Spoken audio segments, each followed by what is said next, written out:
So, our first class stream on YouTube after that ridiculous joke of a week, that big circus joke, and everything's back in order. Thank you everyone, thank you everyone for tweeting, because I think your tweets really made a difference. I wouldn't have found Trusted Flagger if it wasn't for you guys tweeting. He noticed that everyone was tweeting his name, saying and talking about a strike, and he messaged me and said, "Hi, I help lift unfair strikes. I help make YouTube a little less toxic and stuff." And he's amazing. I don't know if it's a he or a she, but they're amazing. And I think it's a he because his name is Ben. He just told me, "All right, I'm gonna deal with this." And like a specter, he disappeared into the night. And after some days, he returned and said, "The strike has been lifted. The gods have smiled down upon you." And it'll just be, and then he said, they'll lift it and make an exception this one time. And I said, "Exception to what? Because I didn't do anything." And he said, "Yeah, things can happen like that sometimes." Then I messaged YouTube and told them why they hadn't told me the strike had been already lifted and no one had told me or notified me. I said I deserve a little bit more respect. I'm a content creator here. I output great content, and I deserve at least to be notified when you're striking me. I deserve someone to discuss this with me. I made a post about it on Facebook. Please read it. I'm going to continue sending this letter over to YouTube whenever I can.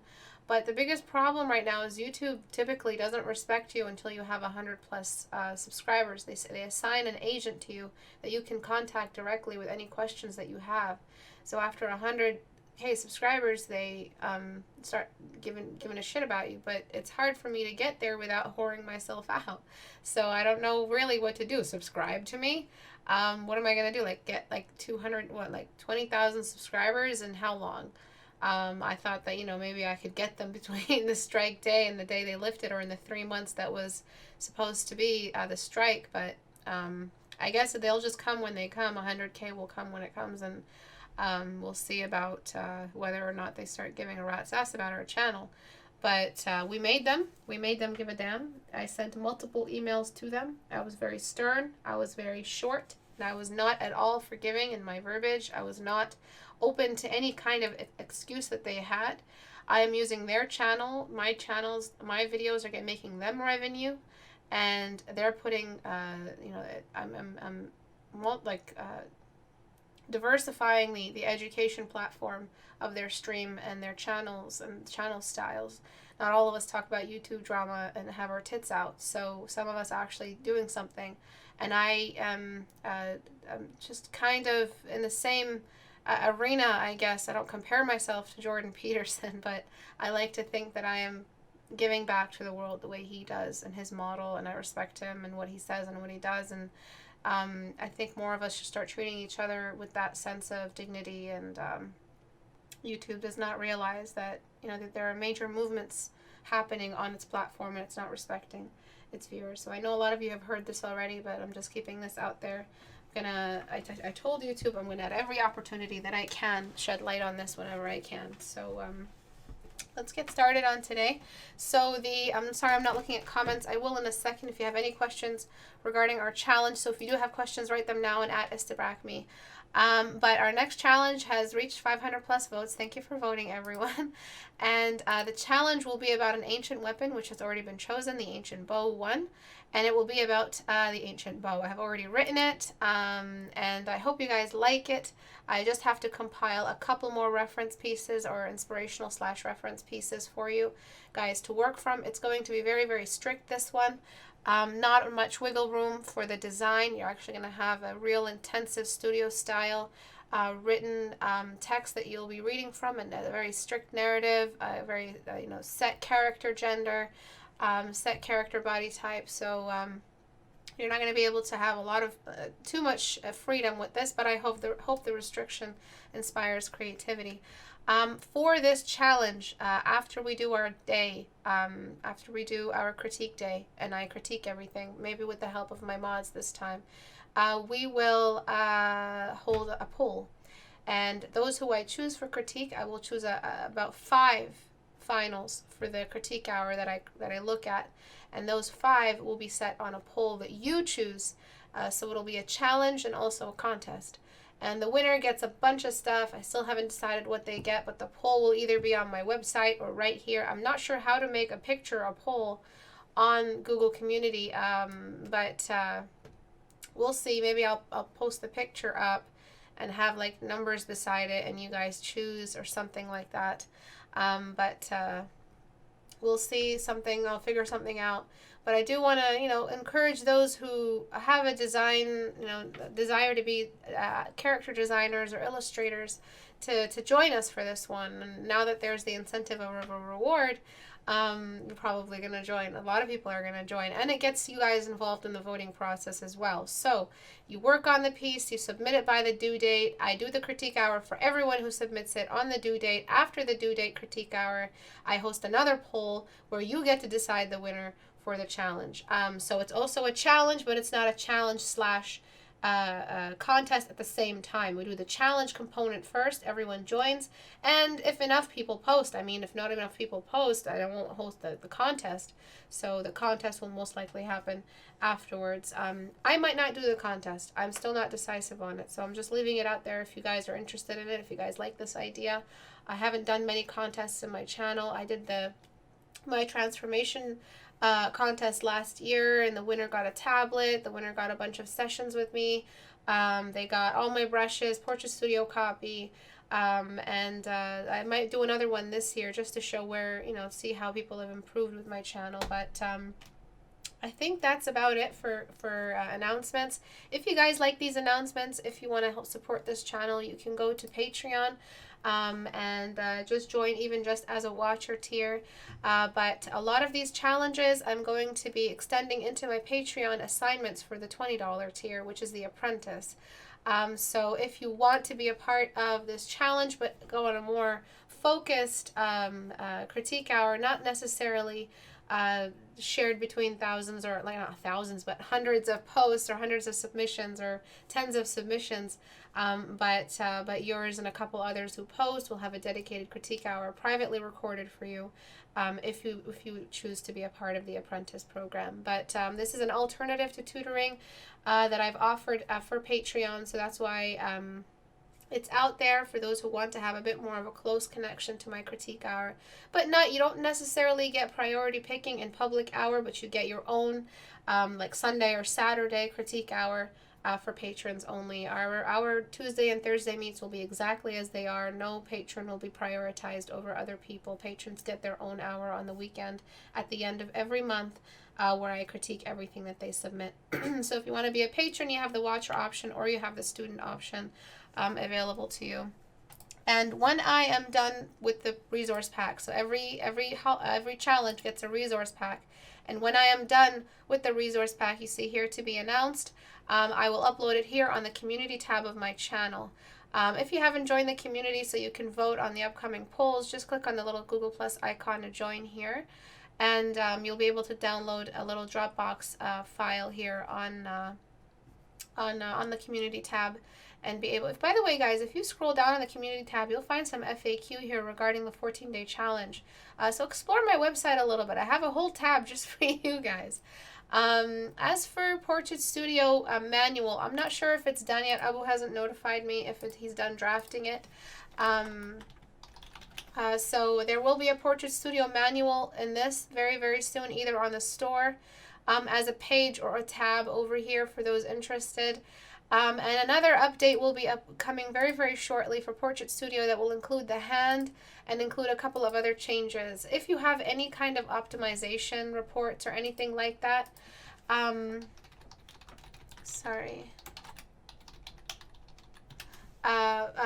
any kind of reports at all, please go to the store tab and scroll down and report it here. Don't send me messages on Facebook that I might not. I don't always check Facebook. I'm trying to boycott Facebook over here. The only time I join it is to answer people from my group. But please message over here. That'll probably be it for today. I'm not sure why our stream is very, very late. They seem to be... There might be a lag. No, the lag is fine. I think we're just used to the Picardo now. But that's it. Any questions regarding the challenge? Any questions at all? So we choose our weapon, or will it be the most voted? Of course, it will be the weapon that people voted on. No, you don't get to choose your own weapon. The ancient bull won the poll. That's why we held the poll. My motivation and mood just bumped up from infinity to Istebrak is awesome, as you mentioned the contest. Let's do it. Yeah. So if the contest factor is a good, it's not going to be some crazy reward, but it's definitely something that you didn't have before. It might be a gift card with a certain sum of money, or it might be I don't know if it really just depends on what I find that is needed the most. Of course, the reward will also include a Portrait Studio copy and a all my brush sets. So maybe I might have it include a portfolio review privately done with me. Of course, it'll be included in the first tier package for those who win first place. There might be just one winner, not two winners or anything like that, just one winner, so it'll really motivate you guys to move forward. The resource pack will probably be out by tonight. I have to just edit it, compile some more reference pieces for you guys, so I know exactly what I want. I'm describing it. Any more questions at all? Yes, of course the strike was removed. I wouldn't be streaming if it wasn't removed. So let's get started on today's class. I think that's it. I can close all this. My tablet is on, right? Yeah. Okay. So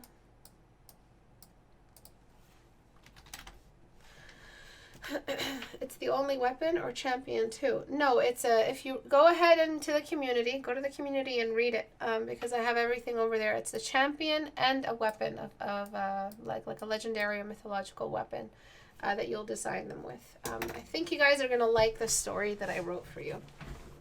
Do I have any idea when the rough idea when the due date will be? It'll be just a month after. It's always about a month after. So if I announce it tonight, it'll be after. I don't get too excited and start it now. I'm going to be having a very specific culture behind the weapon design.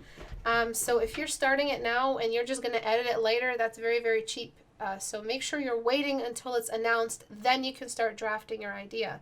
And make sure you're using the references appropriately. There will be necessary references for you to pull from. As if you are working in a studio and you are being forced to work with certain, with like an art director. The art director being me.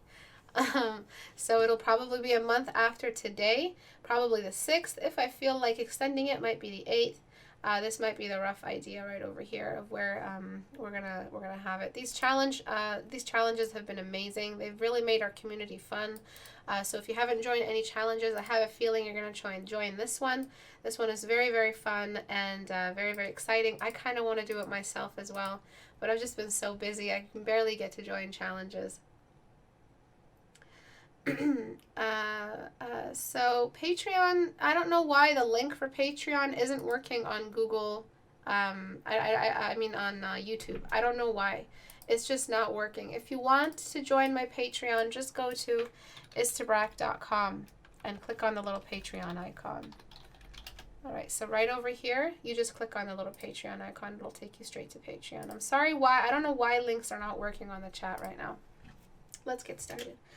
So I'm going to start off with a couple of form studies. And these form studies are important because I want to talk really quickly about the importance of a core shadow.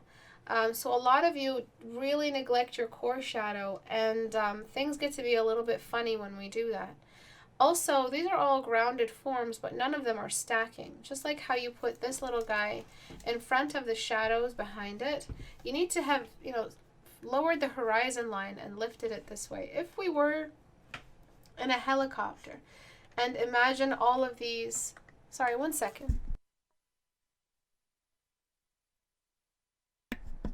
Imagine all of these as a, like a mountain, and the helicopter was traveling on top of the mountain range. Then yes, it would explain why there's all this space in between all these shapes. But it wouldn't really explain why we're not seeing the top of this one. So if you're seeing a person's head from the side and you're leveled with their head, you don't see the top of their head. But if you're taller than them and they're standing right beside you, you see the top of their head. So we're not seeing the top of the head, but we are seeing a separation between all of these, which means there's a very high horizon line and we're on a helicopter looking down. When we're looking down at someone, we see the top of their head. So this is the problem over here, that you have all this skewed perspective. When we are seeing the side of this mountain and we're not seeing the top of the head, or we're seeing it minimally, we're pretty high, but we're not high enough that these get to be above the horizon line. The horizon line is right over here, which means you have to lower all of these so they stack behind, just like that. All right? So you're not using all of the rules of depth to your advantage. So what are the rules of depth? Does anyone know what they are? Does anyone remember? Once I get rid of this cast shadow, you can see that right along here, they look like they're suspended. They look like they're floating, kind of like floating land or suspended land, like an avatar or something like that. They just look like they're floating. So these are the rules of depth. You don't know them. You know them very, very topically, but you don't understand them when it comes to the role or the presence of the horizon line. It might just have clicked in your brain, the fact that I added a horizon line, and that might have just been all you needed to see.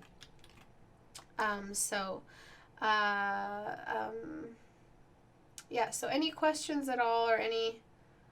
All right, so blur, lighten, avoid detail as you get further, and stack. Excellent. What about the horizon line? Depth. Oh, shoot, sorry. You pressed enter too soon. The further away an object is, lighten, smaller, less detail, scale, sharpness, value for atmosphere, compression towards the vanishing point, overlapping, stacking, aerial perspective. Shrink it, less visible, less detail, atmospheric fade, stacking, things get lighter and less detailed the further they get. I'm looking for one more that's described very specifically. The object goes up along the horizon line. So if this is the horizon line, like median line for the center of mass for this object right here, this object in the distance has gone up on the horizon line. So you have like millions of horizon lines. And the further you get, the more flattened. So stacking, yes, along the horizon line, but it's mostly like a flattening of the horizon. These little horizon line grid lines right over here get closer to each other. Okay, so these are the rules of depth. If you don't know them, I've covered them before in other classes, but make sure that you are using all of them. So you're covering one object in front of another, raising it along the horizon line, shrinking it, making sure that you're blurring, applying the distance of the air. The air has a color to it, has a thickness, humidity, particles. They get in the way between us and the object. Just as much as if we're standing on the ground and the top of a mountain looks very fuzzy and almost invisible to see. All of that. So that's my edit for this piece. I really recommend you apply all of this. Try another landscape study. As for the horizon line, once you add that, you address the fact that the sky value should be very different from the ground value. We never get a situation where it's just all the same value unless they're all suspended in the sky and the camera took a picture of them all suspended in the sky. Maybe then they'll have one consistent value behind them. But the ground is never really the same color as the sky unless it is the perfect still water and all of these objects are in water and the sky and the water just blend together. There's no clouds to reveal whether or not we're looking at a reflection that's been turned upside down. So that's my recommendation. Once you get the background value up, you'll be able to address why you're having such a strange matte effect on all of these. They all feel very matte, and I feel like you should probably raise the reflectivity just a little bit higher. They're reading as rocks, and rocks get to be very reflective. Maybe not like on a molar perspective, but they're all very smooth, very reflective. They don't have a lot of furry, grassy, mossy microtexture unless it is moss on them. From a distance, all these little cracks in the side of a mountain can behave like microtexture. So a mountain isn't shiny, but a rock is shiny. All right? So just a little bit more of a value climb. You do have atmospheric fade, but you have no sky value to reveal it. If it's this dark, we just don't see the floating earth. We just don't see that. So that's done. I'm going to look at something else that's very similar. So the point with lips is that we are minimizing them to one geometric anatomy shape. So the one shape among all the really, really basic geometric shapes, is it a form study or a landscape study now? I call them landscape form studies. They're a way to sneak your way into understanding landscapes better. So it is a form study, absolutely. They're just grounded form studies. It's not a landscape. A landscape study is what you use when you use a photograph. You're drawing trees, grass, and rocks, just very specifically earth and earth textures. But landscape form study is still grayscale, light source, basic forms, not necessarily any creative pressure as you would have if you were designing a landscape. So what we have over here is the requirement of a certain core shadow that's completely missing. So let's try to show you exactly where this is, especially in this reference right over here. We have if we were to draw trend lines for where all these shadows are, imagine the red being anywhere that is shadow. Okay. So this is all one trend line for all these shadows. Squint our eyes, we see one massive trend line over here. All right, and then for anything that is light, I'm going to use the blue. All right, not mid-tone, just light. Okay, so if we were to think of this as one specific geometric shape, it would be the cylinder. So when you guys are doing lip studies, you guys are just copying the reference. The reference is answering and asking all the questions that you should be answering and asking. What you're doing when you're drawing lips is you're drawing one cylinder on another. And so you guys are missing a very specific, distinct pattern you can't skip when you're drawing lips, period. I don't care if they're big and plump. I don't care if they are flat and boyish. You need to think about this, okay? So when we're talking about lips, there is a very specific pattern when we're drawing them. It is light, dark, light, dark. There is a cast shadow that doesn't count because it's an accessory right now. So light, dark, light, dark. If you can't see it, squint your eyes, okay? Squint your eyes. Light, dark, light, dark. Light, dark, light, dark. Light, dark, light, dark, okay? And then we have our cast shadows. The cast shadows, let's just give it a purple color or pink, whatever. All right. This is a cast shadow. So outside of the cast shadow, again, light, dark, light, dark. So when you guys do your versions, it's just like it's like a game of what didn't I see? Here, let me show you what didn't I see. We know there are dark spots. Okay, check and check. But if you're trying to draw realistically, you can't ignore these very distinct native shadows to the native geometry that helps you understand the shape better. I'm not going to tell you that the best shape for a lip is a triangle, because it's not. The nature of lips universally looks very similar to two cylinders stacked on each other. The more familiar you are with identifying which object comes with which geometric shapes, the better you are at reading them in a reference. So it's clear you haven't done enough form studies. It's surprising to me that you didn't catch this entire core shadow. So when I'm diagnosing a student and a core shadow is missing, that's when I know the student needs to immediately stop trying references and go straight into trace over diagrams and geometric form studies. So the way to better do this is to just focus on that. Forget about these dark spots, which you over-exaggerated. Forget about the dark. Forget about the teeth. The teeth are not coming first. What we have over here is one really, really necessary shadow beneath the lips. Instantly, it feels so much more real. And we're radially applying these shadows. Okay? Radially means they radiate outward. And then the highlight on top of the entire lip. It doesn't matter. This whole section is the upper lip. Instantly looks three-dimensional. But then you say, oh, I lost the edge of the lip at the top. Well, the Cupid's bow is there for a reason, to help you reignite that form. And then on the outsides, there's a lot of radial shading on the outside of the lip. Lots and lots. If you don't know what radial shading is, or you just started on my channel, just Google it in my video history. You'll be able to find it right away. Just search up radial shading. Okay. So if zooming in is not allowing you to see this form, then start zooming out. Don't even bother zooming in. Don't even bother with these ridiculous details that are doing nothing to help push you forward into more professional look in your work. These details mean nothing. It's all about whether or not you're capturing this appropriate, necessary core shadow first. And investing an appropriate amount of time, I guess, proportionate amount of time on just identifying where the core shadows are. That's how you get reads instantly. It's not magic. It's just form studies. Okay. And then all of this over here. This entire lip isn't just one section of highlight. It's traveling along the entirety of the lip. Her lips are plump, but they're flat. So you might get a little bit more of a difficult time trying to find the core shadow of the cylinder, but it's definitely there. It's not going to always be a perfect cylinder, but it's definitely going to have the native geometry beneath it there. So do you guys hear me okay? Is everything still good?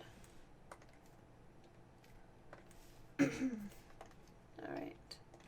And so for this one, this goes all the way forward. Shadow, shadow, and then the light travels along the entirety of the lip. And then we've got one very distinct outline for the Cupid's bow. Yeah, everything's good? And then she, again, has very flat lips, so not much of a dimpling on either side of her mouth, mostly because the light is facing it. So if this was a crater type descent, we wouldn't see it because the crater itself is being illuminated. But from top down, we would see the radial shades right over here. Again, these radial shades are more important than detail. And then we've got the highlight at the top, the highlight around the entire top of the lower lip, then the shadow of the upper lip, the shadow on the lower lip. All right, and instantly you get more of a three-dimensional look. That's it. It's just finding, you want three-dimensional, you need geometric anatomy. You need geometries. You need the shapes, the geometric shapes, those three-dimensional universal shapes that just are identified mathematically. These are going to help you. They're a great way to summarize, a great way to summarize all that you need to memorize. Well, that rhymed, so that must be destiny. Okay, so I'm just going over here. So write that back to me. The rhyme, I forgot it already. A great way to memorize or summarize all that you need to memorize. That's stupid, don't write it back. Okay, and then we have this. All these core shadows, really making the lips pop. Okay, and then we've got the same thing, but this one has the shadow all the way down. And we have, but there is a very distinct highlight at the top. All right, there is some bounce light on this one. There's the edge in between them, so there is an edge, one object in front of the other or on the other. And then there's a little bit of flatness. Just like that. And then the radial shades, large to small. That's why they radiate. That's why we say, no. Wait. Wow. You guys put in the W, eh? You guys suck. And then I'm just going to lower this down a little bit more. And then just at the top here, we see a little bit of a jut out of the lower lip. Just popping out, catching some light, chilling. And then shadows here and here. And then, of course, we have blocks over here. And then blending.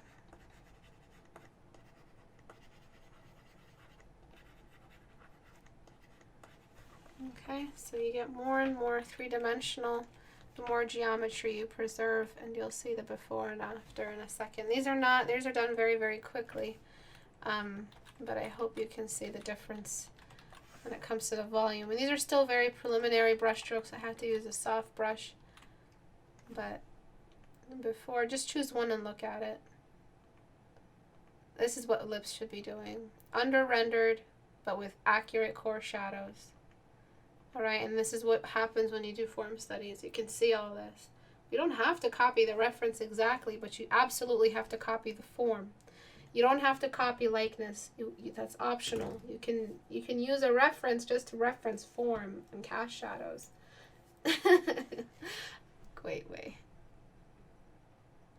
Yep, starting with simple geometry is the best way to memorize what you need to do per feature. The lips are the hardest thing because everything the face is the hardest thing because everything happens on the face. Everything. Subsurface scattering, form, edge work, fat pockets, not fat pockets but necessarily, but muscular, kind of like pliable, mushy stuff like lips. Then you've got translucency in eyelids, translucency in lower eyelid skin. Then you've got just general subsurface scattering all around the face, around the cheeks. You've got wide gradients for fat pockets around the cheeks and neck, but you've got very defined, creased, unforgiving edges around the eyes. You've got circular geometry. You've got angular pyramid geometry. You've got cylinders. You've got a big dome head. You've got squares on either side. Drawing a face prepares you for drawing everything else. Painting a face, sorry. It's the excellent kind of environment. It's the best environment to, like the ground, the field work, I guess. On all kinds of landscapes, that stuff that you'll be dealing with on a landscape, cast shadows, everything happens on a face. That's why we prioritize working on it first. Okay, so right over here, what I'm always seeing, and I don't know why I'm seeing this, and I don't know why it happens, but artists are always painting this really, really bad line in the center of the belly, as if there is an actual tendon here running from top to bottom, some sort of like animal scale thing like over here that is like an actual tendon that we have in that area. We really don't. It's just a big fat flubby mess. And by the time we see this line, we have seen like at least 4 abs. So just get rid of it because you're trying to paint a female. And females need to have that extra attention paid when you're painting them to curvature and soft values as compared to men, where we have more angular, muscular, kind of like edges. Okay, so you're missing out on a lot trying this first, but at least you're trying it, which is good. So this excessive fat, what do we do when we get rid of the line? I got rid of it. You literally had no information in this area after I got rid of it. Does that sit well with you? It wouldn't sit well with me, being so dependent on this silly little line here. Makes no sense. Looks like some sort of armor plate. Doesn't feel like an actual nude human body that has a beautiful balance between fatty pockets that kind of respond to gravity and pull downward, and muscular bony areas. So the pattern for bodies is bone, fat, bone, fat. You think about the bone of the joint and the fat of the triceps and biceps, and then the fat of the elbow, and then, that bone of the elbow and the fat of the forearm, and then the bone of the joint, and then the fat of it's just constant. And, the hips, fat, knee, fat, and you have to have that pattern there. It's just how the body works. It's how it stores fat evenly by maintaining function. So when we do this, I'm going to get rid of this first. I'm going to talk about something else next. When we do this, we actually see that when we get rid of our crutches, we see how much we're lacking. Well, we actually don't know, which is very, very sad. Also, the light is coming from the bottom up, so that means that this whole area would be just illuminated very, very nicely, and that's pretty much all you would need in this entire section, other than the edge of the rib cage, which is just suddenly and out of nowhere changes direction and starts looking up. But we do have a shadow on the inside of this little fatty piece, and on the upper facing part of the belly we start having a lot of highlights starting at the belly button, because the belly button is one big crater. So one side of the crater gets light and the other gets shadow. Then we have the fact that the stomach stretches when the ribs are doing something like this. The stomach does a little thing like that. There goes my liquefy. Give me a second. Get its shit together. Okay, so it does a little bit of an inward, kind of like sucking in of the belly. Then you have this thing, which I can't do it in liquefy unless I show you the diagram. What you're doing here with her left breast is you're actually, here, let me shrink the size. This is way too big. Jesus. Okay. What you're doing with the breast is with the whole chest area, the rib cage. It's as if, imagine us facing the rib cage. A normal rib cage, the shape for it would probably be, this would be the best geometric shape for the rib cage. Okay. All right. This is the best shape. It addresses the sides, addresses the joints, addresses the lower piece where the spine will come out, and then we've got the same similar shape kind of for the hips.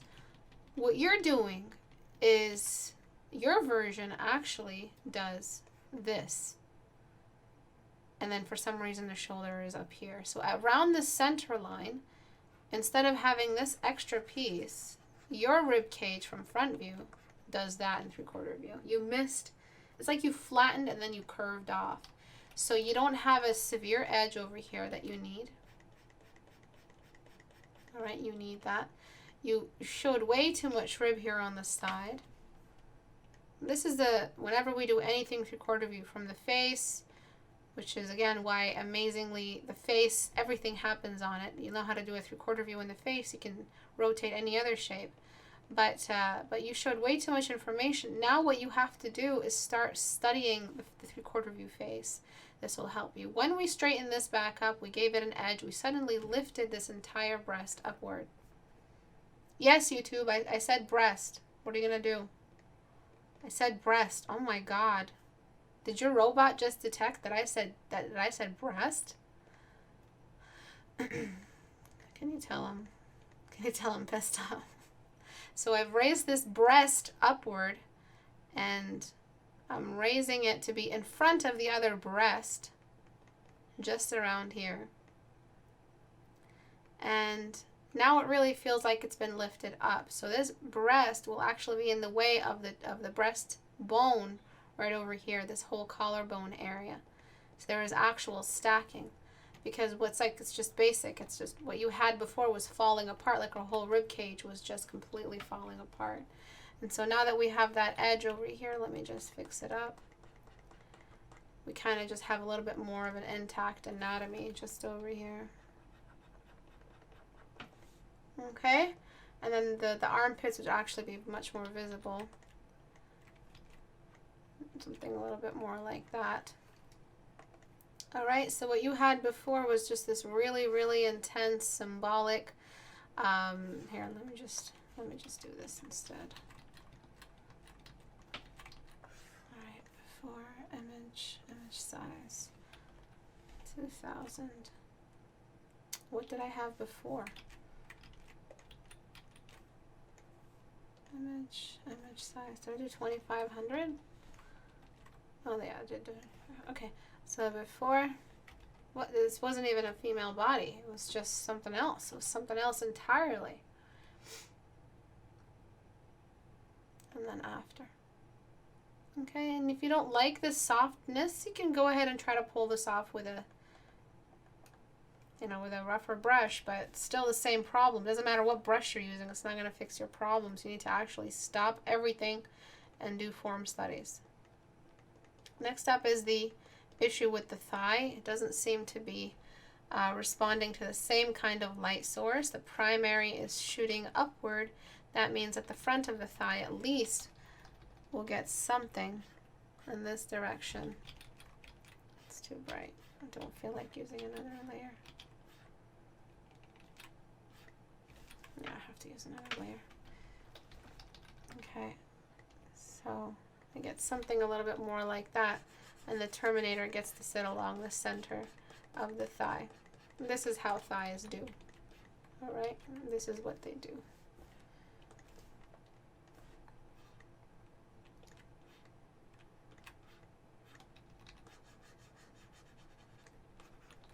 All right, same thing over here. Seems like suddenly the light that was on the thigh is no longer on the calves, which is again just extreme inconsistency on your part. That's a sign that you need to improve your form language. We flip this, things start to look a little bit better. We flip it for the before, excessive visibility here, just too much size on the rib cage. One breast is falling apart, like she's missing her right rib cage, completely just gone.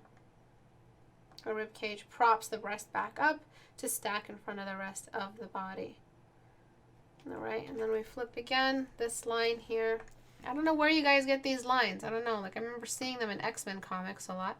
They always used to draw these ridiculous ab lines for women that just did not fit anywhere. It didn't fit or make sense. Abs are not always this excessive, and besides, we're always at risk of losing our read when it comes to painting. Like painting, period. We're always at risk of a read, so we don't risk it by showing too much abs unless we're actually going for a very heavy set body type. That's really the only time that we're actually trying to draw a tank woman. But are you trying to draw a tank woman? Well, maybe you'll use it as an excuse. Maybe you'll say yes. I won't believe you.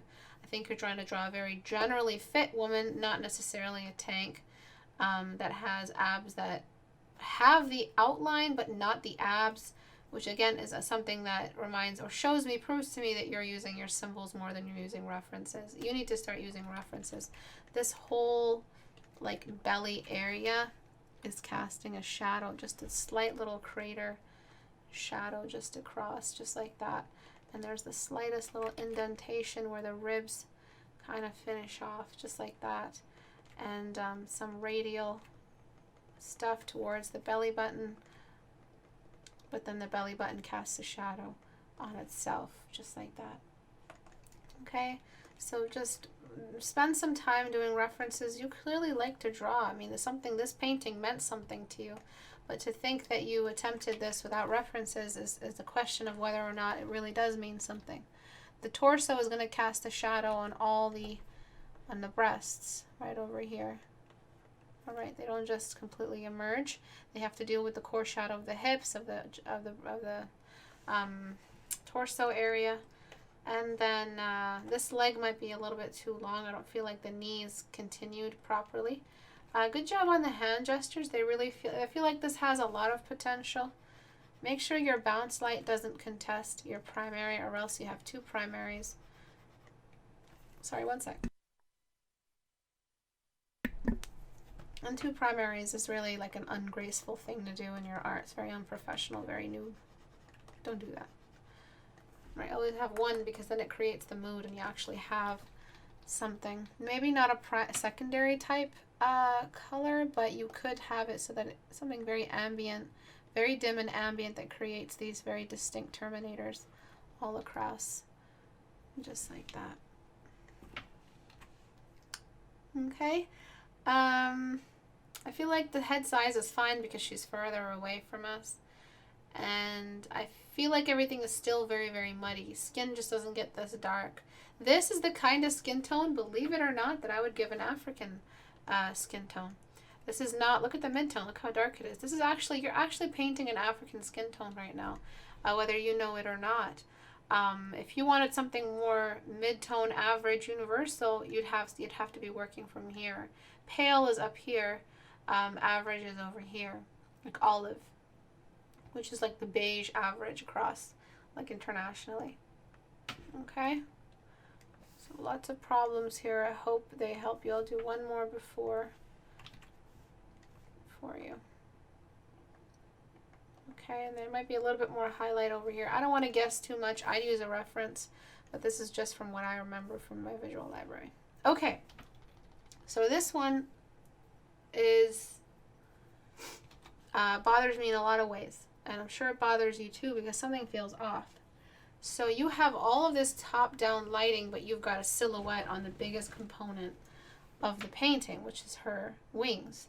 Good job on this wing size. The top of the thigh got light because it was the rest of the light rotating across the thigh. It wasn't the main highlight, it was just the rest, the residual highlight we were seeing from our angle. So not only do you have the absolutely worst color for the skin for this light environment right now, because you just said, hey, I just feel like, you know, doing this, but you've completely just made something completely new. It's like you did a magazine cutout. That's basically what it feels like. That and your rotation is all off. If you used a reference, you didn't use it properly.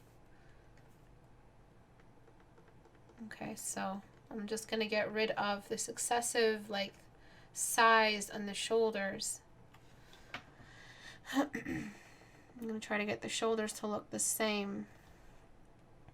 Then this kind of almost inhuman, look at the belly, by the way. Do you guys see that? Same thing. Big line. I don't know where you guys get that. I don't know where you guys got this from, really. I don't know. I don't know if there's I don't know where you guys get this weird belly line for females. And we've seen abs before, and abs don't do this. And if they do, it's the most defined little gradual tone used to separate the two ab structures from each other, even if the abs haven't formed yet, but it's like a pre-ab kind of definition. But even then, it looks like a wrinkle more than it looks like a structure.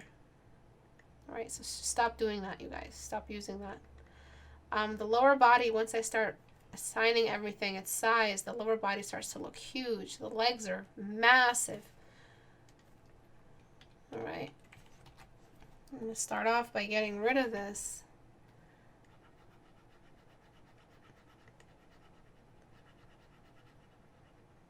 This over, over like a defined belly button is also another big problem you guys have. I'm going to just start softening this up. It feels like a bodybuilder body.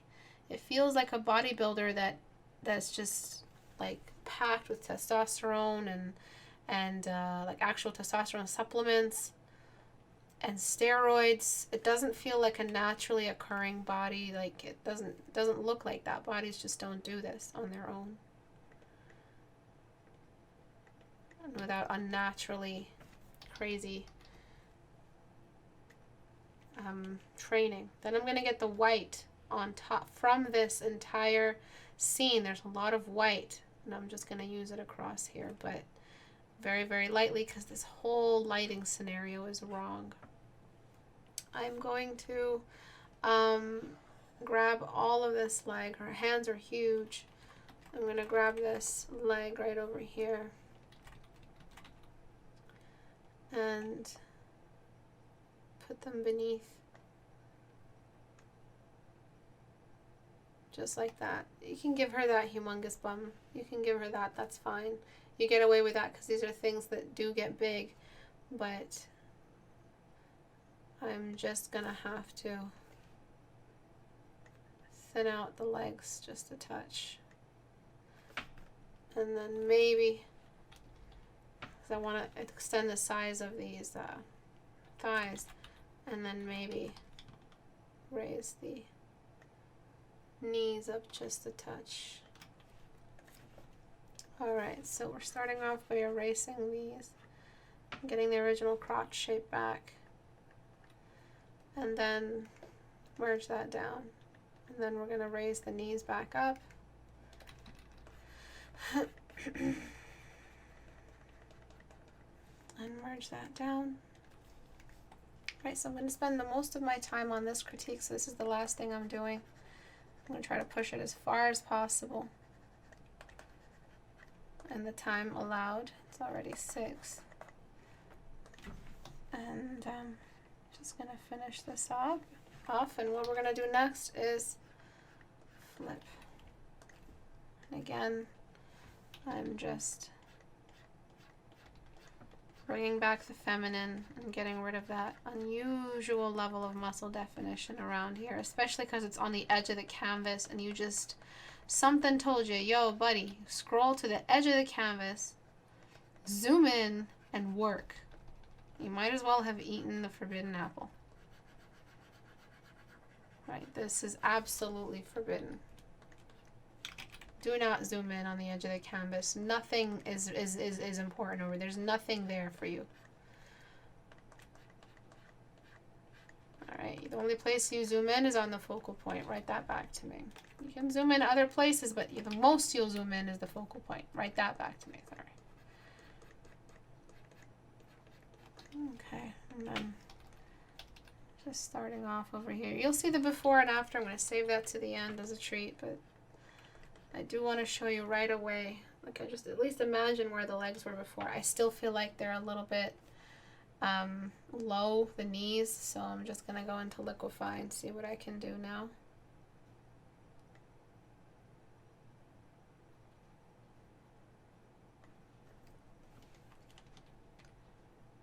Okay, next up, color. It's all wrong.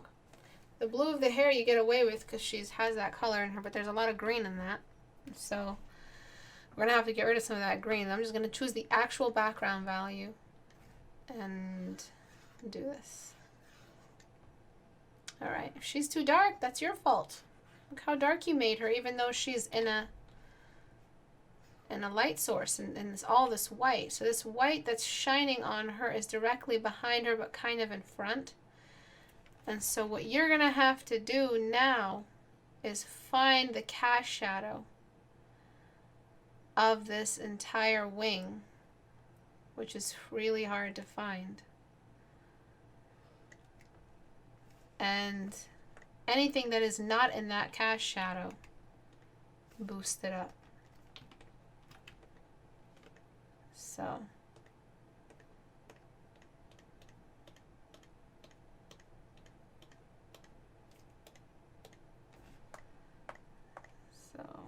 God help me.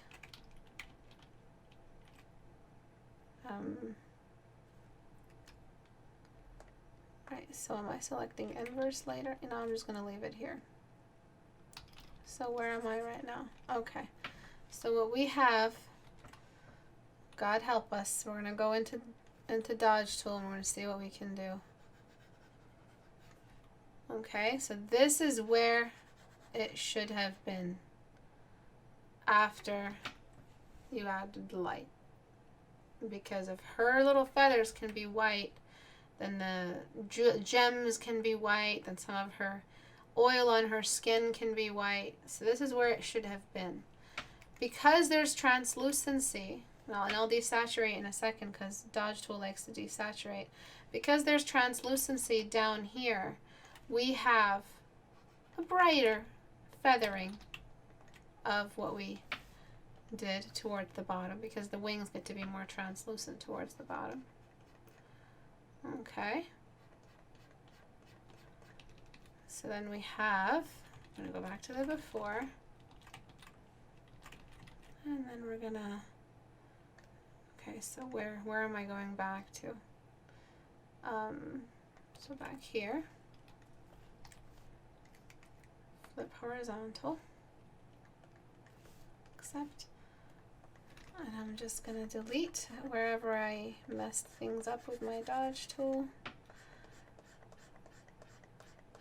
So this is matching the light source situation on the wings with the body.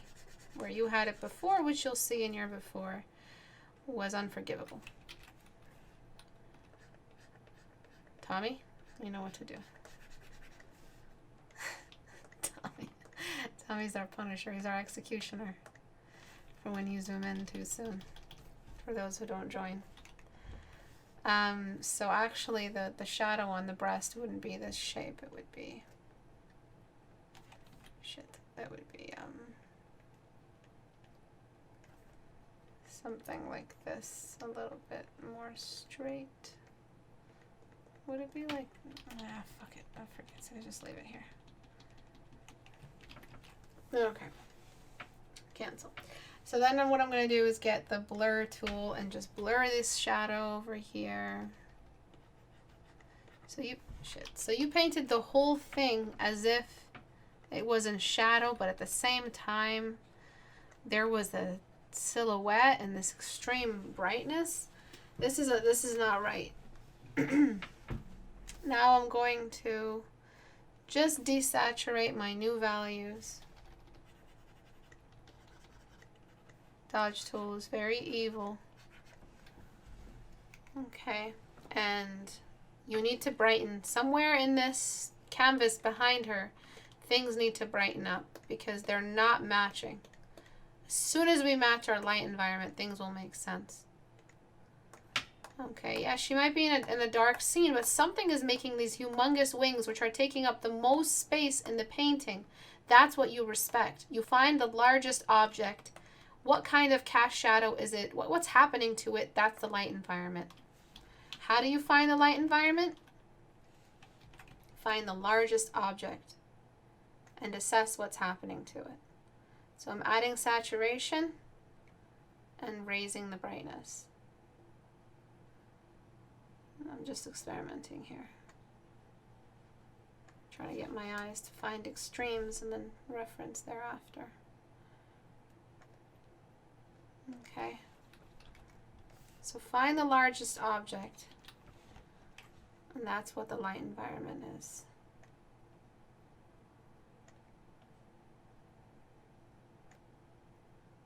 Okay, so we're using a purplish blue, which isn't good. Okay, and then from here, now that you know the majority of the light source that is reaching her belly is coming through the wing, you can start using a soft brush, because what happens in shadows under a shadow? What happens in the neighborhood that is under a cast shadow? What kind of light environment is it? The whole light environment changes under the shadow of the wing. It's not the same light environment up here. We don't have any sharp cast shadows in here. Okay, so we just end up having these very soft shadows. Feel free to use your soft brush. Okay, and then one side of the belly will have some shadow. The other side faces the light source, and everything gets nice and smoothed out, so it actually feels like a female body. Okay, you can feel free to add a new shadow color. It can be purple, it can be whatever you want it to be. I'm using the white on the wings on her skin because that's the color of the light source that is around her. Okay, I don't know why you guys do this, but it's probably the same reason why you guys do this around the belly. Don't over-represent the muscles on the neck. You'll make her look like a bodybuilder. Just relax. Okay, do not prioritize tendons and all that business over muscle and the cylindrical geometry. It's a recipe for disaster. This is what happens. This is why I say stop with the masterpieces. This painting is what happens when we think we can do masterpieces and we can't. You might have done a study for the face and it looked great and you said, hey, let me turn this into a masterpiece. This bit here is going to reflect on her face, reflect on this here on the side, and reveal a lot of these shadowed areas.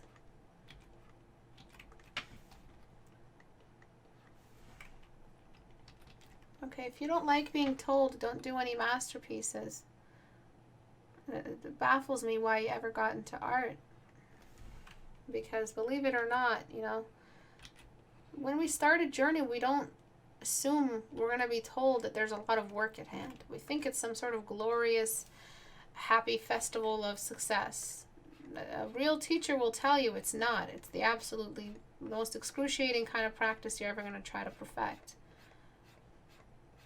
So stop assuming that you get to do masterpieces right off. I mean, I don't know. It's the same thing. And why would you think that 3 months into your, I don't know, learning how to become a pilot, you get to fly a plane? I don't know why you think you're going to be able to, you know, at least a commercial plane or like a dual engine or something like that.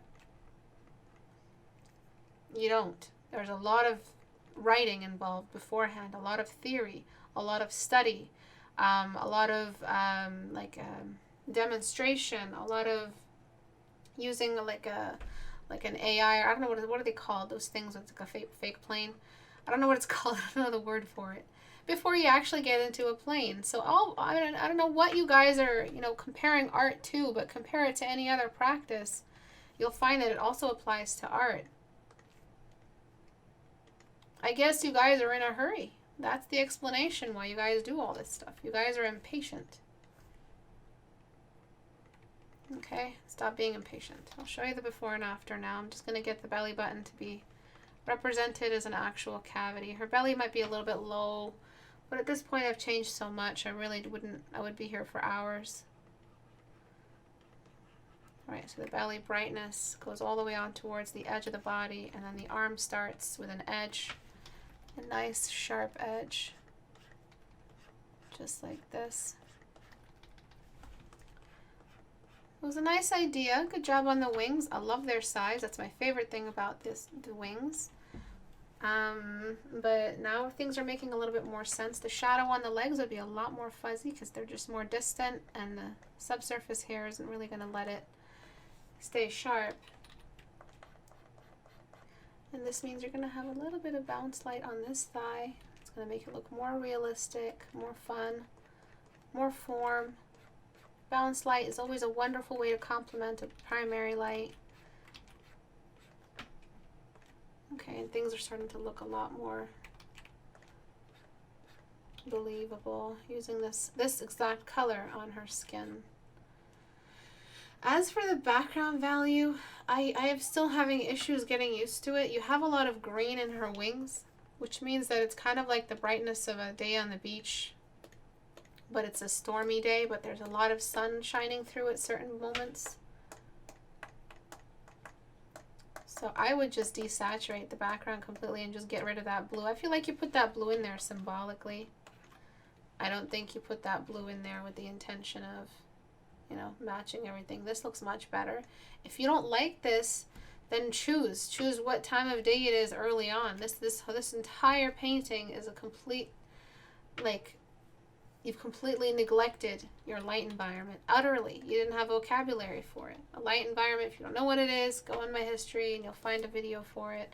I can't explain every single fundamental we stumble across over here. I'm going to choose the darkest value you have on the wings, and I'm going to get rid of those lines. Holy Moses. I'm very mad at you for thinking you can do a masterpiece this early. Very mad. Better send me a message on Facebook apologizing. I'm joking. As soon as we get rid of the lines, what happened? My God. The wings became wings. They were no longer weird little lies. They weren't lying. And then finally, using Dodge Tool very carefully, I am optimizing the subsurface over here. Look at that. Just little moments. That greenness comes through. Just the slightest little explosions of color. I'm going to grab that color over here. Just tiny little moments of green. Look at that. No, not everywhere. Just here. That's the sun mixing with the blue of the feathers to create that green, the yellow of the sun. Okay. I still have a big problem with her skin tone, so I'm going to do one more little change on it. And just greenify and bluify. Okay, we're just matching the colors. Okay, if she had a tan, this isn't the kind of lighting to reveal it in. Right, she was still too orange before, but no major damage to the design, is it? In fact, we've improved the design. I'm going to get dark in here. Bob Ross moment. And I haven't looked at your comments. I will in a second. If you have any questions, get ready to ask them now. Just closing off the bottom here. And you have a spotlight here on her, but I really don't think you need it now that we have these frames and this massive frame behind her.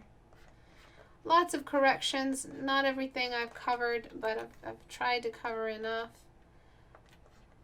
By this time, her calves would have been finished, and the shin bone takes over the silhouette.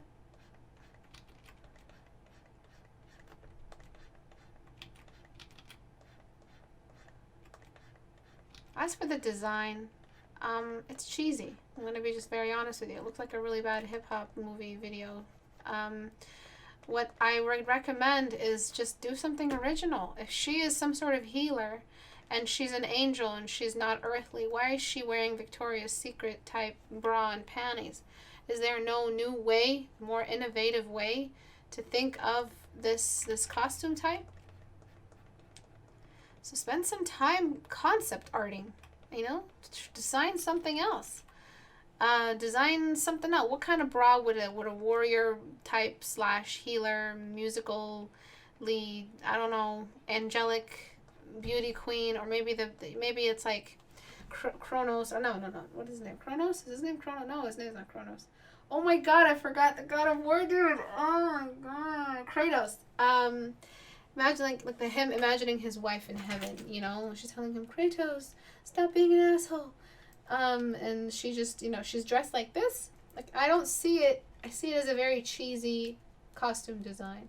I feel like you have an opportunity here to show some flowing silk-like colors and values against all of those feathers, which are very quick and sudden changes of values. You have consistent values. Silk is still cheesy. I mean, do something else. Anything. Have her nude. Just anything but that costume design over there, because it's very, very cheesy. We've seen this 101 times before. So design-wise, I try not to critique creativity, but I also try to steer you guys so you have a little bit more maturity in your taste development. So let's take a look. I'm not a fan of all the white. I feel like some of these areas could really be white, but not for this long. It just feels too intense of a white value to use. I feel like the cast shadow is a little bit too late, but at the same time, I drew a line from here to the breast, and it kind of makes sense the cast shadow should be there. It could have been somewhere else, honestly. Okay. Before, after. One has a balanced light environment, one has cast shadows, one is belonging to the objects around it.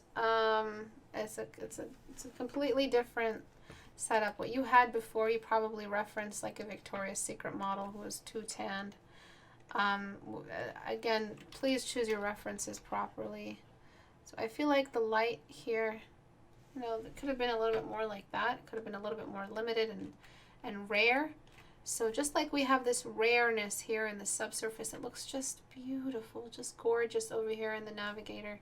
You could have made it rare to actually hit white. Maybe a dress, yeah, anything. I've really haven't had time to cover the legs at this point.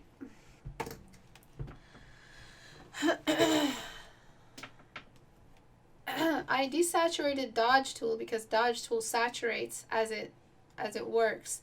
By no means does highlighting mean saturation. Highlighting means desaturation. It's the areas directly around the highlight that get saturation because they're mid-tone enough to saturate.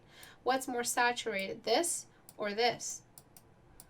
This is more saturated. This is a deeper color. This is easy to pull off. You just need red and white. I mean, but this one has more red, which means more saturation. So saturation means more of the color, and the mid-tone allows that to come through. Let's take a look at, like, yellow is a good example. No, actually, it's a shitty example. What am I saying? Let's take a look at blue. Okay. Less blue. More blue. Okay. But up here, this is equal saturation and a little bit. So this is the most saturated, but this is not usable in a painting. You can't use this. So this is as much blue as you can get, and the value for it is like right over here. Okay, so highlights don't necessarily have saturation. We can't use this side on a painting. Closer we get to white, the more pastel. It's the immediately surrounding areas that have the most saturation in a painting, as the sun would allow. Okay, unless it's a flame. So if it's a neon light or a flame that's blue, it can get this value right over here. Because it's a light source, and you're allowed to use this no man's land value in a light source. Okay? Legs way too muscular. Over definition all around the stomach. I really need you guys to stop doing that. I suggest you do some studies in grayscale to help you. Some gesture studies for standing character design. I don't feel comfortable that the design of her outfit is more detailed than her portrait. Her portrait should have more detail. Her eyes should be open. If they were closed, you could have gone for something else. Maybe the wind is so strong she has to close her eyes, so you could have used something else nearby. But just her eyes closed doesn't seem like the best photograph. But you can get away with it if you had something else kind of showing her off to be a priest, closing her eyes and praying, which is why I assume she's a healer. But I hope this helps you. I would still rethink the background value. I would make it way brighter. I don't like the sun being off screen, a humongous sun being off screen but casting this much light. Any questions at all? And in the other piece, how could you tell the skin was that darkness? Wasn't the shadow in the environment? What do you mean? How could I tell it was a darker skinned, like African skin tone? Because look at the background value. This is above the midtone line. Her skin is dark because look at where her midtone is, and in this bright environment. It's not a, you know, like a really bright sky, but just take a look at what kind of colors are available at this level here. Really saturated colors.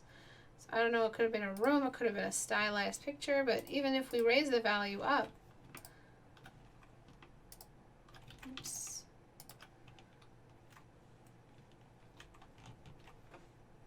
just like that, it would still work, would still look okay.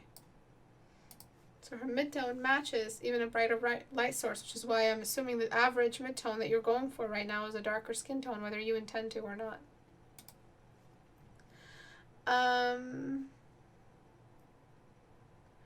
Any more questions? Her arms were huge, her hands were huge. I can't adjust everything, but I hope that you guys see the difference here. Her hands are massive, but I hope you guys are seeing the difference, light environment wise. When you have this many fundamentals, so you had the costume and the creativity a little bit like rehashed, then you have a really bad reference that you chose, and the wrong kind of light environment, no cast shadows, misrepresentation of anatomy around the belly, no core shadows around the thighs, you use lines around wings of all things. You have so many fundamentals that you have broken. You have to be in study mode for the next 3 months for you to undo all of this, and then in 3 months attempt this painting again, and you'll see how amazing you'll be at it. So please remember that a masterpiece is good for revealing to you how many fundamentals you don't know. A masterpiece is a great way to test how good you are or how bad you are. Like a fitness test. We do a fitness test at the start of our fitness adventure to see how shitty we are, so that when we're done it, we can compare back and see what we have left. Or if we do it and fail certain aspects, we know where to start. If you can't even do one pull-up like yours truly, because women have all their fat stored in the lower part of their body, then you know that's where you're supposed to start. So then you start with pull-ups. If you're really good with push-ups, why would you keep, studying push-ups or perfecting your push-ups if you're really good in that department? You focus on what you can't do. If you haven't done leg day a day in your life, but all you do is biceps, please start doing leg day because you look like a chicken. And that's the same thing over here. You look like chickens when you guys do certain fundamentals and skip others. Okay, so what is a masterpiece good for? An armless angel is a harpy. Yeah. I am a German law student. No idea how I ended up over here, but I kind of enjoy it. I like how seriously you are taking this and how you aren't sugarcoating anything. You go, girl. Thank you, Justice. I appreciate it. Thank you very much. You're very welcome here. Whether or not you're an artist, this is always something intriguing for everyone, I think. Thank you. 3 months is not a long time. 3 months is not a long time. In fact, with efficient study habits, 3 months can change you completely. Not learning fundamentals will turn us all into chickens. Sometimes I lose track of what I'm talking about. I don't even know if that metaphor transferred properly.